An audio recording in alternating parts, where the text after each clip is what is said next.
Selamat datang di Tasawuf Channel.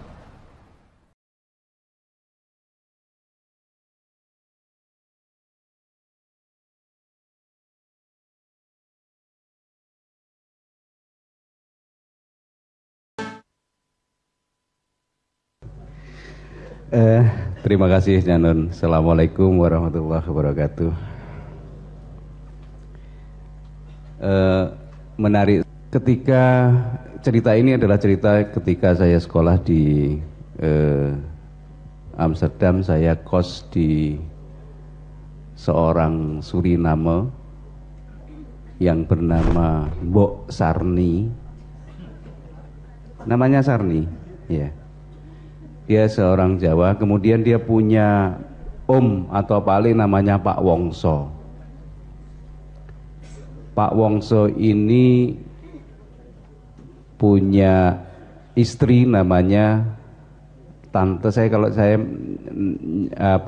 nyebutnya adalah Om Wongso dan Tante Tini. Bahasanya bahasa Jawa mereka, seharian bahasa Jawa, tapi kadang-kadang nek ngerasani yang nganggo coro londo. Jadi kita isih plegak-plegu kopah-kopoh gitu nggak tahu, tapi kadang-kadang juga kita sedikit paham. Nah, yang menarik dari saya itu saya banyak belajar dari filosofi apa yang mereka kerjakan sehari-hari. Jadi sebagai orang Jawa, dia tidak meninggalkan Jawanya. Bahkan Pak Wongso sendiri itu waktu itu belum pernah melihat, bahkan sampai sekarang belum pernah melihat tanah leluhurnya. Dia di Suriname tinggal di satu daerah namanya Baki. Dan Baki ini menurut saya di Solo ada namanya daerah Baki. Saya kira banyak dulu nenek moyangnya yang berasal dari situ. Nah, Tante Tine ini, si istrinya Pak Wongso ini adalah berasal dari Purworejo. Saya belum pernah juga melihat di mana sih sebenarnya letak Purworejo. Kalau sore hari kerjaannya adalah selalu dia mendengarkan radio Belanda yang berbahasa Jawa. Jadi lagu-lagunya lucu-lucu.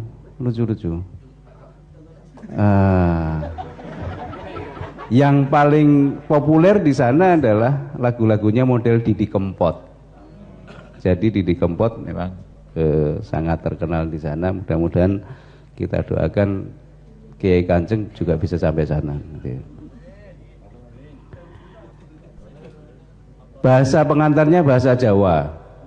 Kemudian dialognya dialog bahasa Jawa, musiknya pun musik bahasa Jawa. Saya bertanya, apakah di Jogja ini yang pusat budaya Jawa ada radio semacam itu? Ada nggak Mas Mustafa? Kadang-kadang. Kalau teman-teman membuka situs www.radio atau garuda.com, itu adalah radio di Suriname dan televisi, mereka punya televisi di Suriname. Programnya semua bahasa Jawa.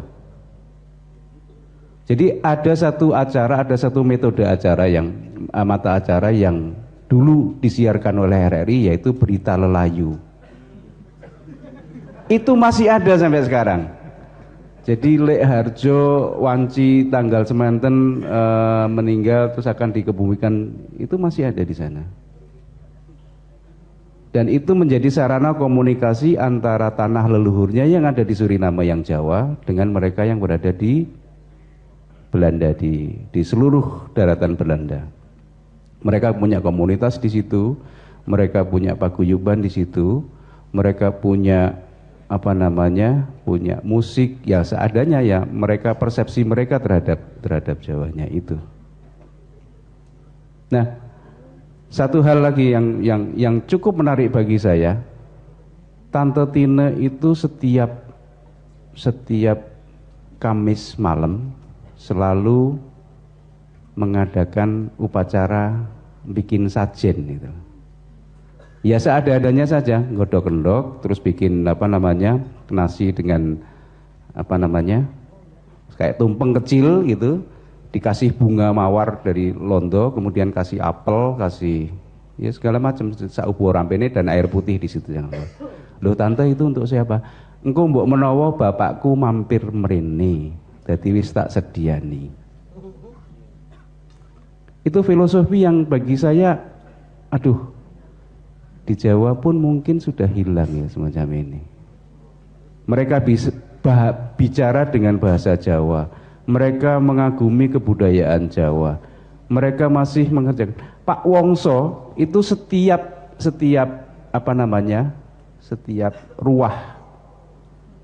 ruah itu, walaupun Pak Wongso sendiri tidak bisa balik ke Suriname, dia selalu mengirimkan uang untuk nyadran, untuk membersihkan makam, untuk bikin kenduren di situ, dan jumlahnya tidak sedikit yang dia kirim itu. Kira-kira sekitar 500 euro itu kan hampir 7,5 juta ya. Ya. Pekerjaannya sebenarnya bukan suatu pekerjaan yang tinggi. Dia hidup di Amsterdam itu sebagai seorang inspeksi rel kereta, tetapi dia digaji 5.000 euro per bulan, setara dengan 70 juta per bulan. Wis dokter rak mudar tahun ini, mesti kalah, sangat kalah.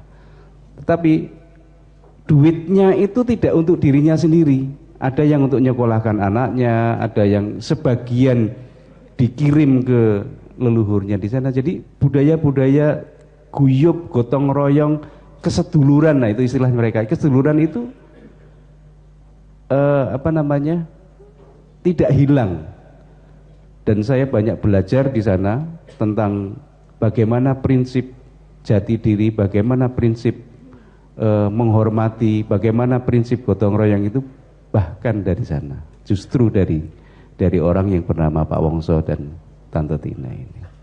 Saya kira itu sebagai pembukaan. Teman-teman sekalian, ini kita berdilihan bermacam-macam. Intinya sebenarnya ini menambahi contoh bahwa Anda tidak pernah bisa benar-benar menjadi bukan diri Anda. Anda boleh secara budaya Anda melakukan urbanisasi, secara filosofi Anda mengalami konversi dan seterusnya, tapi Anda tetap tidak bisa menjadi orang yang selain yang Allah tentukan, kan begitu. Jadi orang Suriname, Jawa yang guru ke sana menjadi buruh tebu abad 17-18, itu meskipun tidak pernah pulang ke Pulau Jawa, mereka tetap orang Jawa dan mereka justru sangat menghargai nilai-nilai Jawa. Itu satu. Meskipun pasti terjadi distorsi kultural gitu ya, bahasanya juga tidak semelipis orang Jawa asli. Nomor dua,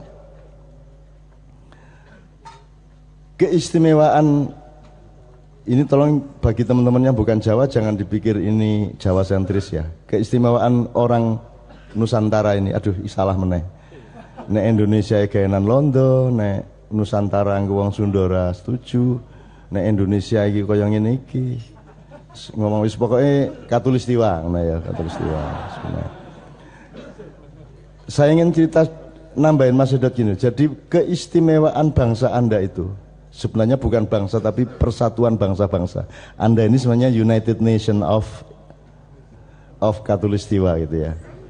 Jadi Madura itu memenuhi syarat untuk jadi sebuah bangsa, bukan hanya suku, juga yang lain-lain, Sunda, Betawi, Bugis, Sasak, Dayak, semua itu bangsa. Sehingga kalau kita menjadikan itu suku, sebenarnya kita rugi luar biasa, rugi sejarah dan rugi nilai. Tapi oke, tidak usah kita perpanjang untuk kali ini. Yang ingin saya katakan sama Anda adalah keistimewaan bangsa-bangsa kita itu tidak sekolah pun mereka punya mindset filosofi hidup yang jelas, dan itu baku. Jadi misalnya saya pernah cerita di Maiyah kalau nggak salah, ada teman dari Bosnia yang kerja di Padang Panjang, Bukit Tinggi. Dia cuma kerja jadi penjaga perpustakaan, wongnya gede ganteng, nom, ning gelem urip ning desa kaya ngono kuwi. Dan saya tanya kenapa, dia bilang, "Loh, saya di sini ini merasa hidup benar karena setiap orang yang saya temui itu membawakan ke saya nilai-nilai kehidupan yang tidak bisa saya temukan di Bosnia." Jadi kalau orang Padang, orang Minang, orang Palembang, orang Jawa, orang Sunda itu dasar-dasar ilmu hidup itu punya. Jadi ilmu sangkan paran, dulu ada Tuhan, besok-besok kita ke Tuhan lagi namanya akhirat, bahwa kalau orang berbuat jahat nanti akan kualat dan seterusnya, ada ngunduh waing pakarti, becik ketiti Allah ketoro, Gusti Allah rasare, itu menjadi ilmu standarnya bangsa kita. Meskipun di di bangsa yang non Jawa mungkin bahasanya berbeda, tapi kita semua punya. Sementara kalau Anda ke Eropa, apa di Bosnia, Serbia, Bulgaria, Armenia, Rumania, itu harus orang terpelajar tingkat tinggi yang memiliki mindset nilai kehidupan. Kalau di sini tukang becak iki kok jak omong-omongan filsafat ya ampuh. Wes tenan kuwi. Nah, itu yang membuat kita survive terus dalam keadaan sehancur apapun negara kita. Jadi sebenarnya rakyat Indonesia itu tidak terlawan. Itulah teman sekalian. Nah, itu yang dibawakan oleh Mas Edot. Tadi kan Mas Edot ngomong lagunya lucu-lucu. Itu sebenarnya ada yang contohnya ono kan, Bayu ngomong contohnya gitu. Sebenarnya Nevi bisa itu. Jadi Anda nanti kalau pulang iseng-iseng nganggur, Anda browsing Karsimex. Karsimex ya, Karsimex. Itu grup campuran negro Jawa tapi membawakan lagu-lagu Jawa. Nyenengke, jogetnya ya Jawa, negro tapi. Suaranya suara Afrika ning joget Jawa. Kiai Kanjeng pernah pentas sama orang negro yang di Suriname yang sangat mencintai budaya Jawa, yang berpakaian persis seperti orang Jawa dan bertekad nanti kalau mati dia sudah sediakan kain kafannya itu jarik Jawa gitu. Dan kemana-mana Kiai Kanjeng pergi dia selalu ikut nyanyi. Padahal dia orang negro. Anda tahu orang negro dahsyat suaranya gitu. Tapi dia jogetnya ya Jawa. Jadi kalau Jawa Anda tinggalkan, Sunda Anda tinggalkan, Madura Anda tinggalkan, itu sebodoh-bodohnya bangsa. Karena Indonesia itu tidak ada. Indonesia itu kan cuma gado-gado. Gado-gado ini dipisah. Kubise kok deleke kene, lontonge kok seleke piring dhewe, kacange wis bareng kok bisa iki lontong, iki kacang, iki kubis dan seterusnya. Indonesia nih gado-gado ini ndi? Gado-gado itu tidak ada. Indonesia itu tidak ada. Yang ada itu Madura, Jawa, Sunda, Bugis, Mandar, Minang dan seterusnya. Indonesia itu cuman nama kesepakatan untuk manajemen bareng-bareng gitu toh. Tapi Indonesia sebagai kebudayaan tidak ada. Wong buktinya gado-gado begitu kok bisa-bisa unsure gado-gadone hilang kok. Lotek barang kayak hilang kok. Makanya namanya lotek bukan high tech. Dijarine Pak almarhum sapa? Harwanto, aku nirokke gitu. Anyar ini wis lawas iki jane gitu ya. Gitu ya Mas Edat ya. Oh nyenengke gundul-gundul pacul ya ada di Suriname itu, dan teman-teman Kiai Kanjeng di Belanda sangat dimanjakan oleh orang-orang Jawa yang di Belanda. Ngomongnya kasar-kasar, kowe Jawa aku Jawa, kowe apik aku apik. Kowe rene, kowe turu ning omahku ana wong macam-macam tak pateni. Wis ngomongin ngono tas-tas ngono kuwi. Dan ternyata orang bangsa kita ini mau ndak pernah ke Pulau Jawa, ndak pernah ke Kalimantan, ndak pernah ke yang disebut Indonesia ini, tetap ketara nek kayak wong kene. Carane gawe jaket, carane ndelok wong, nesuan dilirik ngono, oh lirik. Banting gitu.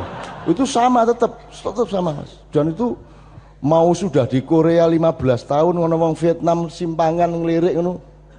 Oh lirik. Nesu tenan banting buak mati mlebu kunjara sisuke ilang suka kunjara. Coba cah edan kok cah Indonesia begitu masuk penjara koncone dihubungi piye carane, koncone ngirim roti, di dalam roti itu isinya benang benang kecil itu. Terus benangnya lah sekian puluh meter, selebok sak roti kan cukup. Wes, terus benangnya diulur ke cendela kenjoron dhuwur diulur set. Terus bocah-bocah sing ning jaba siap tampar gede. Terus benangnya nggo nalin tampar ditarik mendur, seret. Akhirnya mudhun saka tampar kuwi. Wong Korea ora paham. Kok bisa lari dari sini? Kowe ora ngerti ilmu panglimunan. Padahal yang mengakali maling gitu. Gitu. Jadi teman sekalian, ini memperkuat Jawa digawa. Bukan sentris memang loh. Mosok ayam menjadi ayam terus disebut ayam sentris. Piye to ki karepe? Ya ayam enggak masalah. Kan selalu saya bilang kalau dalam Islam yang NU terus aja njur dadi maiyah ora ono. Maiyah itu cuma kumpulan kita bersama-sama untuk dijenengi wae supaya kita bareng-bareng murni berpikir, murni menenangkan hati, murni mengurusi apa-apa. Itu tok. Ora nyolongan, ora royokan, gelem antri, lanang wedok campur ora kelingan, nek lanang ora kelingan nek wedok. Lah apik to kuwi? Di sini tidak ada gender. Buktinya tidak ingat kok bahwa ini laki atau perempuan. Kejaba sing pancen niate lagi ya faal kuwi mau kan. Jadi saran saya kayaknya imam itu jodohnya di Suriname. Gitu ya. Oke Mas Bambang siap? Teman-teman sekalian, di luar katakanlah 2 bulan 3 bulan sekali ada monolog, itu kita ingin di Kadipiro, di rumah Maia itu ada pendalaman materi agak lebih spesifik. Kita sebut saja selama ini sepakatnya forum gendong, dudu ceret, forum gendong, sehingga Anda ikut menggali, ikut mengeksplorasi. Jadi misalnya kita di sini bicara sesuatu yang harus kita perdalam benar-benar, itu kita lakukan secara khusus sebulan sekali di Kadipiro. Yang mau datang monggo gitu ya, nanti segera akan ada pengumuman. Karena setiap bulan kita nyicil. Karena semua itu kita inventarisasi. Semua sudah ada tafsirnya loh Mas. Gundul Pacul sudah ada tafsirnya.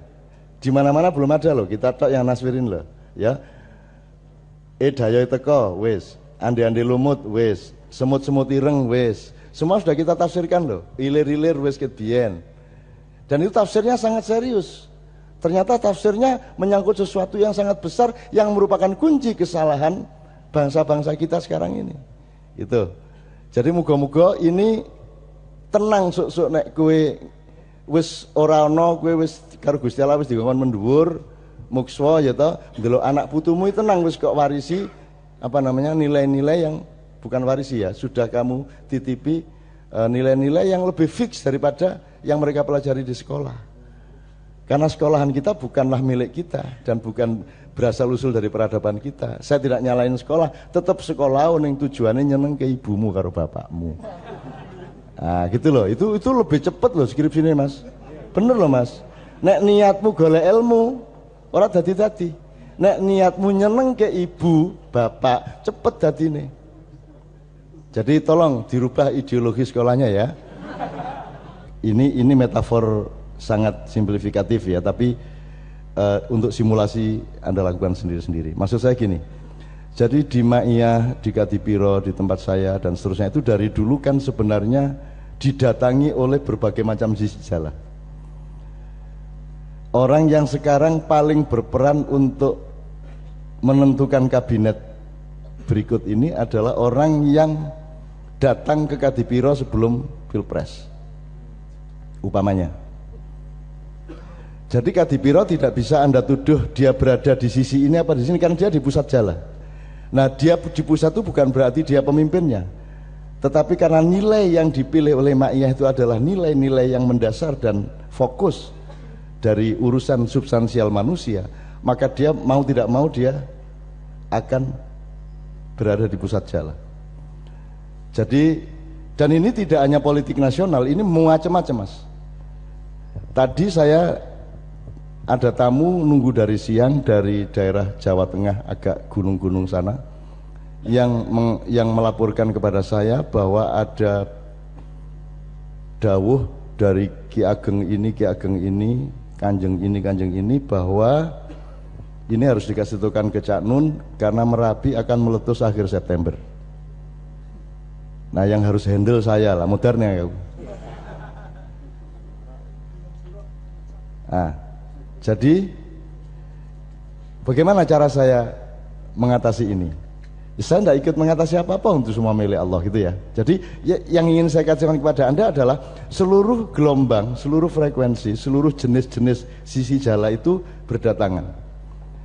Tanpa kita berpamrih untuk menjadi pusat jala dan menggerakkan jala itu untuk njolo ikan masa depan, orang-orang di pamrih kuwi. Cuman kita sedang menjalani pusat nilai hidup. Maka Anda nggak tahu bahwa teman-teman si A juga datang ke sini, Anda tidak tahu. Anda tidak tahu bahwa teman-teman yang golongannya bermacam-macam sudah datang ke sini, Anda tidak tahu. Karena begitu sampai di sini dia tidak boleh menunjukkan wajah sisi jala. Di sini harus berpikir dan bersikap sebagai pusat jala. Kan tidak ada agama NU, agama Syiah, agama Sunni, agama Wahabi, kan tidak ada. Yang ada agama Islam. Itu pun Islam itu pun kata kerja, masdar atau adjektif. Kalau kata bendanya adalah salam. Mengerjakan menuju salam itu namanya Islam. Pelakunya namanya Muslim. Gitu kan? Jadi sebenarnya institusi agama Islam itu sebenarnya nggak ada juga, kan gitu. Itu contoh aja. Saya tidak mengatakan Gunung Merapi akan meletus, aku minta kandani mau. Kuwi meledos tenan apa ora, bar kuwi engko lagi sing lore cak. Lagi terus aku kan ndok, lah kok ora mbiyen-mbiyen ngono aku. Kudune April kae karo Juli kae wis kadung tak anu tak rada-rada tak tolak ning saiki ora tak tolak ngono aku saiki tak aku ora gedek ning ora manduk. Ora manduk ning ora gedek ning gare ngono. Wallahu alam saya tidak tahu. Loh, Anda tidak perlu cemas apa-apa wong Anda sama Allah, Anda tenang aja, tidak ada masalah Jogja. Kenapa? Karena Anda bersama Allah sama Rasulullah, itu milik Tuhan kok repot. Meskipun Merapi mau meletus nanti jam 6.13 umpamanya, terus nek Gusti Allah njur kowe bagusi, wah iki arep meledos iki jam 6:13 Gusti Allah, tak tundane.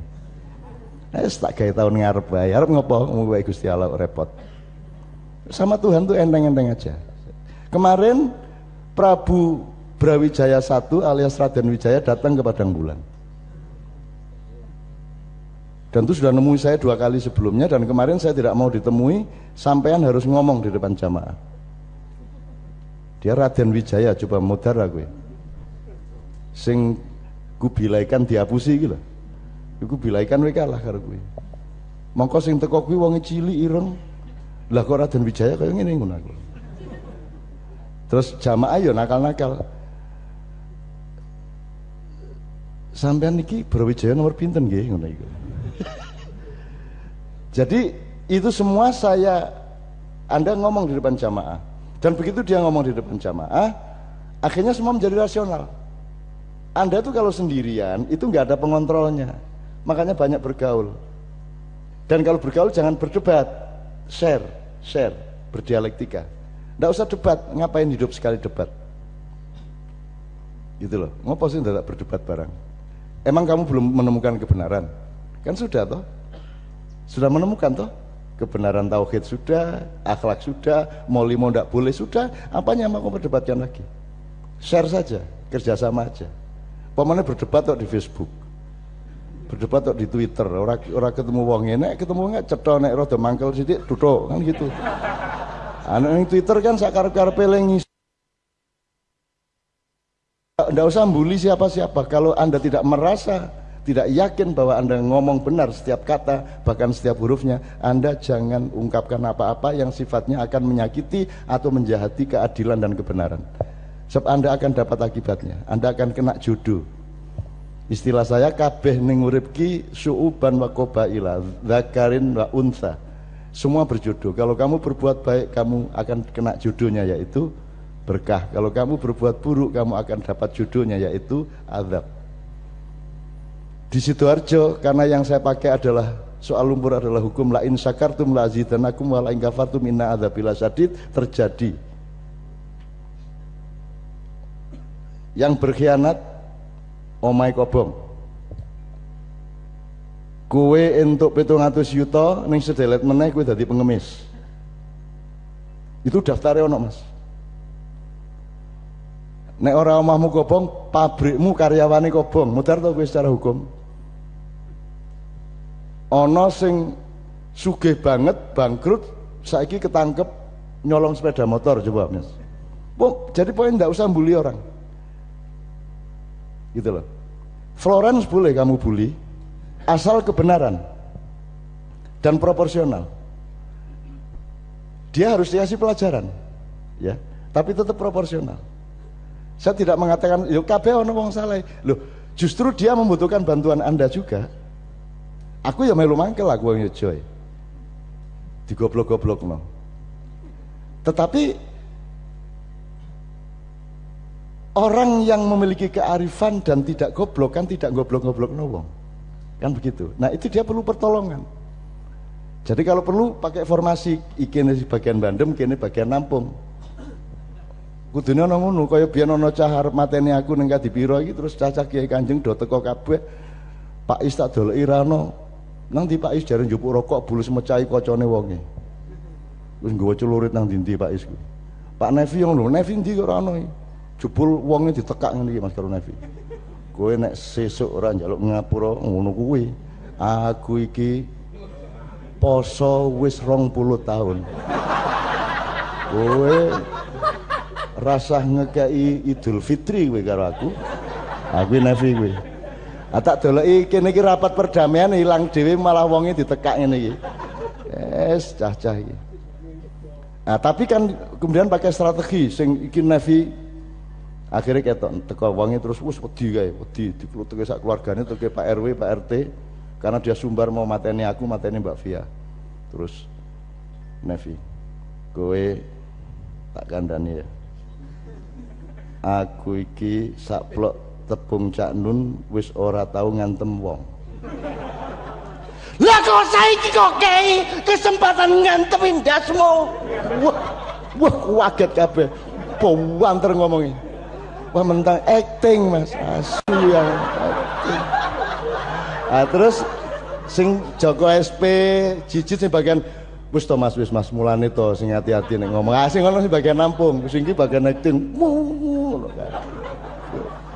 Kiai Kanjeng seneng banget ana ngono kuwi. Bisa dibandem wong Mas ning Purwakarta apa ning ndi iki. Kudune dibandem wong kampung kalau duar kuwi kudune sifat kuping to mlayu ora dikon mandek ya. Parani nang kampunge iki cacah iki dan iki. Diparani bol ya mlayu tenan wonge Mas. Iki kok iki piye kaya kowe iki ampuh-ampuh bae. Wong ya sampun ndas 50 ndas 5. Wis 40-50 lho umure kok ya seneng banget arep kerengan. Dicopet biolane ning bis umum. Begitu endi iki biola kok ora ono. Sopir stop. Tutup. Woi iki wangi Nevi. Tutup. Ayo, mana siapa yang mencuri? Wah ngono kuwi. Padahal guru. Assalamualaikum warahmatullahi wabarakatuh. Baik teman-teman semua, jadi sudah terjawab salah satu pertanyaan besar ya. Jadi saya mencari pencarian kemana-mana, pernah diskusi Gajah Mada itu orang mana, gitu ya. Ada yang bilang itu dari langit dan dari mana. Ternyata Cak Non ketemu dari bahasa sumpahnya. Jadi sumpahnya ternyata palapa, dan itu jelas bahasa Madura, gitu ya. Tidak bisa disangsikan lagi. Kalau bahasa Indonesia lapa-lapa, gitu ya. Dan itu bahasa Madura, palapa itu bahasa Madura. Palapa itu rempah-rempah jangan. Rempah-rempah. Jadi Gajah Mada itu memang bersumpah tidak akan makan palapa. Nah, ya. Sebelum bisa menyatukan Nusantara. Nah itu. Maaf bukan Madura sentris ini hanya ngasih bahan sama teman-teman yang mungkin kuliah di sosiologi, antropologi gitu ya. Ini kok ada pendapat seperti ini kira-kira bagaimana? Silakan diteliti jadi profesor gitu ya. termasuk Bhinneka Tunggal Ika. Kemarin teman-teman banyak menulis Bhinneka Tunggal Ika itu. Saya memang sengaja tidak berkomentar di BBM. Bhinneka Tunggal Ika itu juga bukan bahasa Sangsekerta, tapi bahasa Madura. Iya. Bhinneka Tunggal Ika. Iya. Itu bahasa Madura. Bhinneka Tunggal Ika. Jadi ini saudaramu. Gitu. Itu bahasa Madura. Bhinneka Tunggal Ika. Jadi siapapun ini saudara. Nah, itu artinya Bhinneka ini Tunggal, Tunggal itu saudara, Tika kamu. Nah, gitu. Itu bahasa Madura, Pak Mus. Biasa dibuat puisinya nanti. Nah, teman-teman semua, jadi gini, saya dalam beberapa kesempatan itu diminta apa ya, orang untuk berceramah tentang ISIS gitu ya, dan saya tidak mau gitu ya, tidak mau, karena kemarin saya sudah SMS Jokowi Jono gitu ya, ini tolong nggak usah dibicarakan, saya bilang gitu. Nah itu, oleh karena itu saya akhirnya tidak pernah, meskipun sering diminta untuk bicara untuk masalah ISIS, tidak mau. Nah, itu ya. Karena ini biar presiden yang nangani gitu loh. Kemarin saya diapusi Pak Hasim ya. Pak Hasim Muzadi disuruh datang ke Jakarta. Ini Muzamil nanti gini-gini. Nanti anu akan datang. Nah, kamu bisa nyampaikan gini-gini. Ternyata saya sampai di sana agak dikasih kesempatan menyampaikan. Jadi hanya salaman. Itu wah payah kata saya. Jauh-jauh Jogja Jakarta. Ya hanya salaman saja. Nah, teman-teman begini, Indonesia ini menjadi negara yang sangat luar biasa gitu ya. Sekarang Anda lihat semua dunia bergejolak. Semua dunia bergejolak. Coba hampir negara muslim semua, Irak itu sudah 24 tahun, berapa orang yang mati. Semua itu bergejolak. Dan Indonesia ini tidak. Kemarin orang meramalkan Pilpres ini akan begitu kerasnya gitu ya, itu akan berujung kepada pertumpahan darah, benturan fisik. Tapi ini tidak terjadi. Nah ini kenapa? Karena para ulama Indonesia, para wali itu bukan mengatakan Islam itu, gitu ya. Sebetulnya yang paling hafal hadis itu orang-orang Arab, gitu ya. Yang paling banyak tahu Al-Quran itu orang Arab.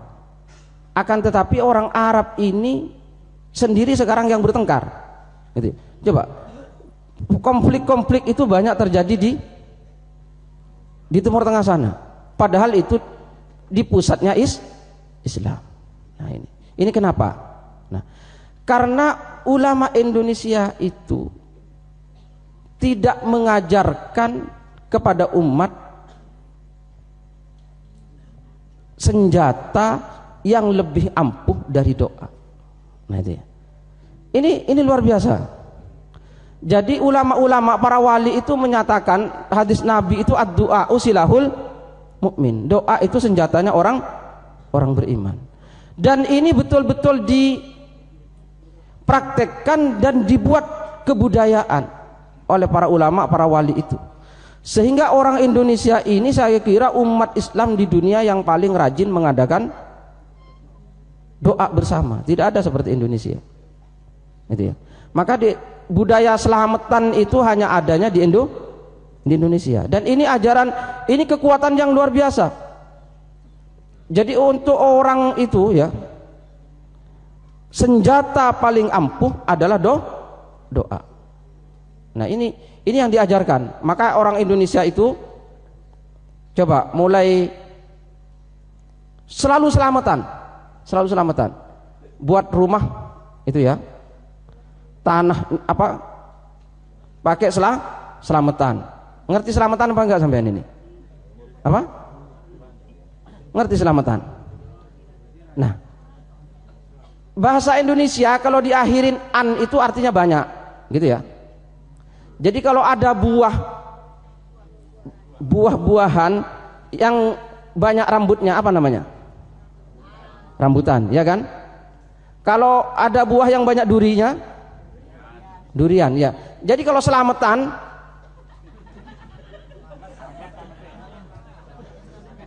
ingin selamat yang sebanyak banyaknya, nah gitu, ya kan? Rambutan, durian, terus apa lagi? Jatilan. Nah, yang banyak orang yang jatil, makanya jatilan. Nah, selamatan itu karena ingin mohon selamat yang sebanyak-banyaknya. Dan ini kekayaan orang Indonesia yang akhirnya menyebabkan Indonesia ini tidak terjadi apa yang diramalkan orang-orang itu, karena orang Indonesia senang selamatan. Nah, termasuk kita ini seperti sekarang ini bagian dari selamatan, gitu ya, bagian dari selamatan. Ini yang barangkali maka ya gak perlu cari hadisnya, gitu ya. Jadi apa-apa kiai-kiai Indonesia itu orang metoni itu gak ada di Arab itu 7 bulan itu metoni, kan gak ada hadisnya. Kenapa? Ya masa hanya nyebul nyebul wetenge wong wadon kok arep takon teng Kanjeng Nabi 10 donga kan gitu saja, gitu ya. Jadi gak perlu tanya itu ada tuntunannya apa enggak. Nah, mendoakan wong meteng kok masih tanya Kanjeng Nabi, gitu ya. Ya sudah didoakan saja, gitu ya. Nah, jadi lahir diselamati, turun tanah diselamati, dan seterusnya. Orang beli motor di Indonesia itu diselamati, beli mobil diselamati, beli kambing diselamati. Ini ada hanya di Indonesia. Jadi senjatanya orang Indonesia itu bukan bom, bukan meriam, bukan rudal, bukan pesawat tempur, tapi adalah doa. Dan sampean jangan mengabaikan doa, gitu ya. Saya paling tidak setuju kalau orang, maaf ya, saya hanya bisa mendoakan. Loh, doa dianggap hanya, gitu ya. Padahal yang paling ampuh itu adalah doa. Gak ada yang lebih ampuh dari doa. Daripada bom itu lebih ampuh doa. Daripada rudal. Indonesia aman seperti ini karena kita senang berdoa. Coba di pesantren-pesantren itu tiap hari santri-santri baca doa. Ya Arhamar Rahimin, Ya Arhamar Rahimin, Ya Arhamar Rahimin, Farrij 'alal muslimin. Itu di pesantren-pesantren, wahai yang maha pengasih, di antara yang pengasih, diulang 3 kali, farrij 'alal muslimin, ya Allah berikan jalan keluar kesulitan orang-orang Islam. Mungkin ini saya kira rahasia kenapa Indonesia tetap aman, sehingga gak usah khawatir, gitu ya. Ada aliran apapun tidak usah khawatir. Nah, kemudian begini, saya mau menyampaikan sebuah kata Sayyidina Ali ini, biar referensi mana ya, sebentar tak cari dulu. Nah, oke. Jadi gini, sekarang teman-teman kan disibukkan oleh isu pilkada, tidak langsung itu. Nah itu ya, ini mohon maaf, saya termasuk yang ikut memutuskan ketika NU memutuskan kembali kepada tidak langsung. Itu kan waktu itu Monas di Kempek, di Cirebon. Nah itu karena memang, jadi itu sebetulnya waktu itu tidak ada nuansa-nuansa politik, tidak ada aroma-aroma politik, tidak ada ini sesuatu di luar kepentingan bangsa dan negara. Karena sebetulnya begini, kita itu jangan terjebak kepada prosedur, karena itu sama dengan orang sholat, itu kan tengkar seperti yang sering disampaikan oleh Cak Non itu, mau kunut atau tidak, gitu ya. Terus 20 apa? 8. Terus takbirnya begini. Itu kan prosedur. Padahal yang penting itu sebetulnya apa? Salat itu akimi sholata lidzikri. Salat itu bagaimana menjadi media kita untuk ketemu Allah, media kita untuk bisa ingat kepada Allah Subhanahu wa taala, bukan berdebat di situnya. Nah, sekarang ini kita ini banyak pengamat-pengamat bahkan pakar-pakar politik yang terjebak pada prosedur. Gitu ya. Itu syariat, bukan hakikat gitu loh ya. Langsung dan tidak langsung itu kan hanya cara. Kan begitu. Sebetulnya yang paling penting bahwa pemilihan itu memang betul-betul pemilihan gitu loh Pak Mus. Kan begitu. Apakah langsung atau tidak langsung? Yang penting kan pemilihan, bukan pembelian. Gitu dia. Langsung tapi pembelian yang banyak mudorotnya seperti sekarang. Tidak langsung pembelian juga banyak mudorotnya. Maka yang penting kita pikirkan itu adalah bagaimana pemilihan itu betul-betul pemilihan. Ngerti pemilihan enggak? Pemilihan itu bahasa Arabnya ikhtiar, ya. Ikhtiar. Ikhtiar itu berasal dari kata khair. Khair, tahu enggak artinya khair? Khair itu baik. Berarti ikhtiar itu memilih yang. Nah, sekarang kan memilih yang bayar. Nah, ini yang perlu diberantas. Jangan berdebat oh ini langsung atau tidak. Itu sama dengan orang berdebat apakah takbirnya apa? Begini atau begini atau begini. Kan sama dengan seperti itu. Itu persoalan prosedur. Ini kita terjebak. Itu syariat, bukan hakikat. Hakikatnya yang perlu kalau jadi ma'iyah begitu. Gitu ya. Nah, yang paling penting mari bagaimana pemikiran ma'iyah ini bisa kita gerakkan bersama-sama. Kita lebih banyak berpikir kepada hakikat, tapi harus terstruktur, sistematis dan masif. Kan gitu ya. Terstruktur, sistematis dan masif. Nah, oke. Jadi harus apa ya? Yang jadi pandangan kita itu harus substansinya, jangan hal-hal yang sifatnya prosedural. Yang penting itu adalah kita wujudkan pemilihan, bukan pembelian.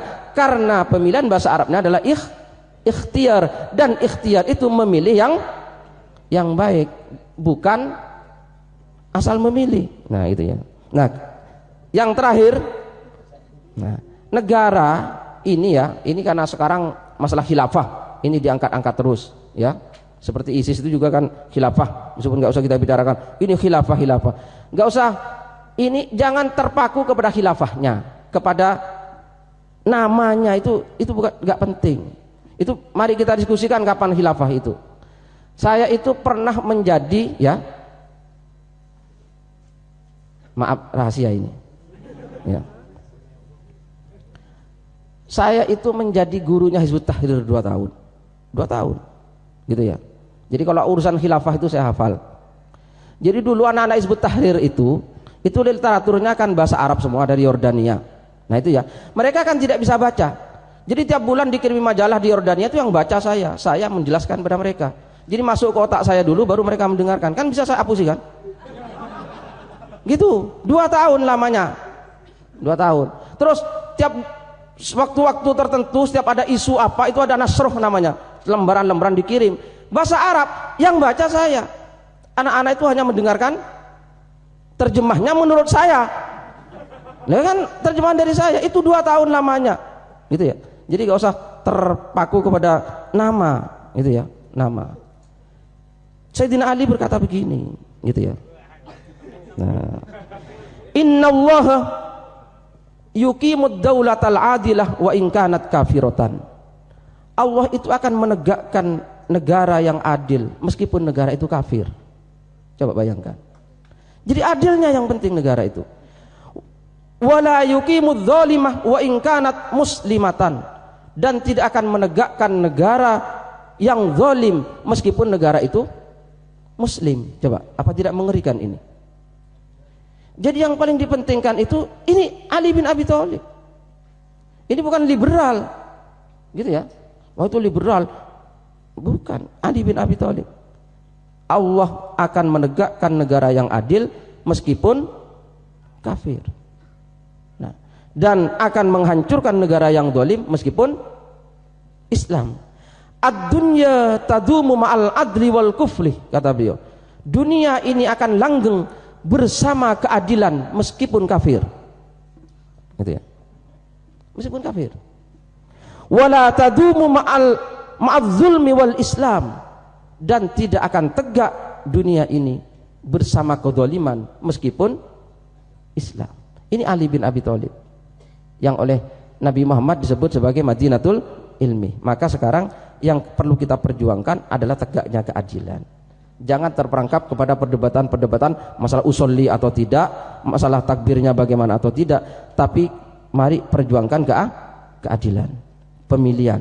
Itu ya, dengan terstruktur, sistematis dan masif.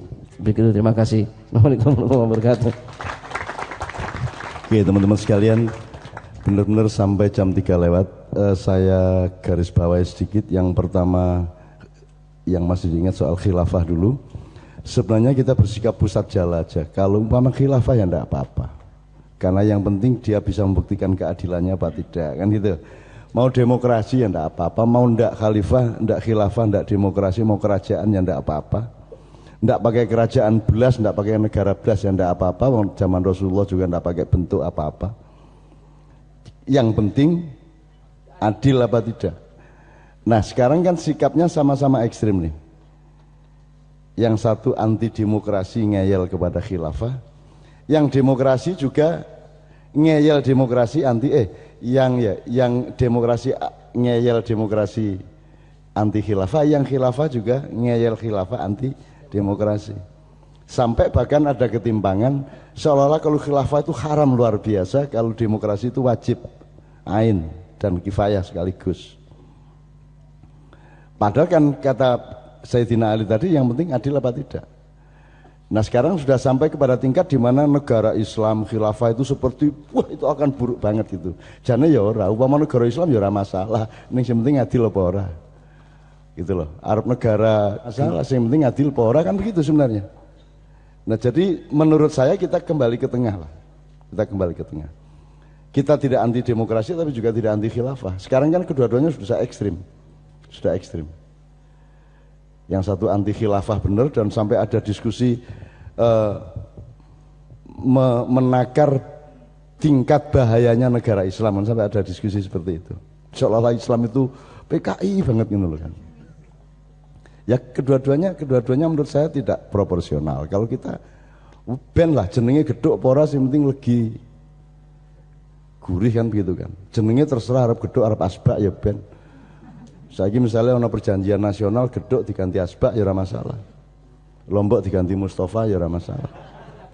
Itu soal prosedur kan begitu itu ya menurut saya. Menurut saya ini teman-teman maknya kalau bisa proporsional. Upama khilafah ya ora masalah. Begitu kamu memaksakan khilafah sudah mulai tidak adil.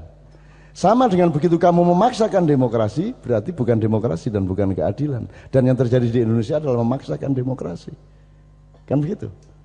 Pokoknya nek ora demokrasi ora entuk toh. Berarti itu demokrasi. Jadi kedua-duanya secara teoritis kedua-duanya banyak benarnya, ada juga kelemahannya, tapi secara praksis kedua-duanya curang dan palsu, kan begitu. Ini ya melakukan ketidakadilan sejak awal, sejak menawarkan dirinya. Nomor 2 soal kekuatan doa. Saya kira kita harus menjelaskan agak sedikit psikologis dan ya psikologis ya. Jadi gini, orang Indonesia itu tahan karena dia sejak lahir dalam habitat rumah tangganya itu sudah dididik untuk mengerti sangkan paran. Min wa ilah ya. Jadi min ain wa ila ain ya. Jadi kita tuh tahu dari mana mau kemana. Jadi gampangane duwe akhirat lah, duwe Gusti Allah. Jadi ono apa-apa ki mudah, masih ada pintu yang namanya akhirat, ada pintu yang namanya Gusti Allah Rasare, itu ada pintu. Sejauh saya tahu misalnya di Korea yang tadi saya ceritakan, orang Korea itu tidak ngerti, mereka itu ngertinya kerja. Jadi jam 8 esuk kerja, jam 8 bengi bingung, nek selesai kerja. dilang-dileng mabuk. Karena begitu malam hari dia ketemu sama dirinya sendiri dan dia tidak paham dirinya sendiri. Saya itu dari mana, asal usulnya dulu gimana, besok-besok terus kalau mati bagaimana. Jadi mereka sangat takut mati karena tidak punya harapan sesudah berakhir kehidupan yang ini. Jadi angka bunuh diri sangat tinggi.